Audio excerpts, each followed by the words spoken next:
Abdullah Ahmad Badawi, Foreign Minister of Malaysia, announced by virtue of the Chinese government's inhumane practices in East Turkestan that the situation of the Uyghur people is watched closely, and Beijing has been informed that this matter is taken very seriously in the Malaysian government. Badawi, who gave an interview to the South China Morning Post, commented on future cooperation between the two countries as follows. We aim to continue building our relationship with China, but the situation in the South China Sea and the difficult situation of the minorities in East Turkestan must be addressed. The Chinese Huawei Group is accused by the CIA of receiving subsidies from several government agencies in China. Accordingly, the National Security Commission of the Chinese Communist Party, the People's Liberation Army, and also another branch of the Chinese intelligence network have given the telecommunications supplier financial help.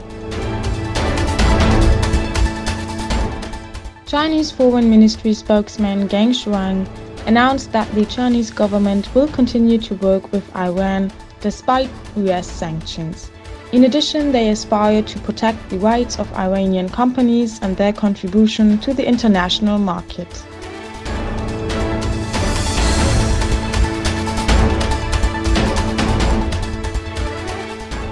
The Islamic State has officially taken responsibility for the series of attacks on churches and luxury hotels in Sri Lanka.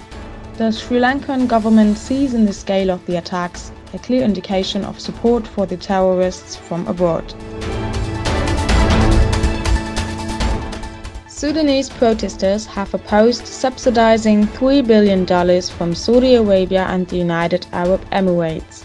During a protest march, this was clarified with the slogan, "Keep your money."